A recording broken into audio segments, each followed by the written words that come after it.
Here's a great project for when you're on the go. Or let's say you want to make a quick gift or take a project with you, you know, if you have to wait in line or wait in a waiting room or an airport or wherever. Get all of your supplies together before you start. And you might want to choose some wire, some charms, and if you like making tassels, this is the perfect time to do it. So let me show you how to get started with a tassel. You're going to use some fuzzy yarn and you're going to need some wire. And I'm using 24 gauge just because it's very easy to work with. You could also choose something thicker if you wanted to. I need my cutter here. And then you're just going to fold the wire in half. Sort of in half, it doesn't have to be perfect. And place the center of your yarn over the wire. And this will determine kind of the length of your tassel. So I could make a really long tassel here if I want to. Or you could cut your yarn shorter, of course. This one could also adjust here and make a couple of short tassels. So then I don't twist these wires together. I just leave them parallel like this. Then place them through a beading cone. This is the type of cone that you could also use at the end of a necklace or something if you're using multiple strands. And then you just want to slide this down so it's tight. And you can see I have enough fibers here that fill up the width of the cone. I like the way that looks. Then we're going to come in and make a wrapped loop.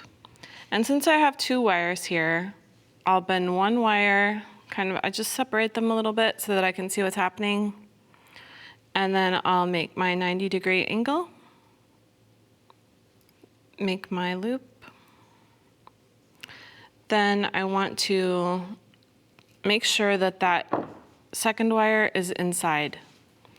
And so I'm going to grasp it with my pliers and wrap it so that that wire is trapped. So just like that. Then I'm going to cut away my extra pieces here. I'm using a flush cutter so that it makes it cut flat against the surface of the coil. Then this wire is kind of hanging out there, so I just cut it off. And if you need to, you can come back and kind of press those wire ends down with your chain nose pliers. Then a little tip for cutting the end of the tassel is to just take another piece of your yarn or string or whatever you have and pull these pretty tight. Then tie this just in a basic knot around your strands. Then snip your ends here so that that makes your tassel pretty even. Like so. Then you're gonna pull off your yarn and you have your tassel. And you could cut this short if you want to. Then you're going to use a jump ring. And if you take a look at the bracelet that I have here, it has some different charms, has a lava bead that you could add some essential oils to for some aromatherapy. Just use jump rings to attach all of those pieces to your bracelet and you're good to go.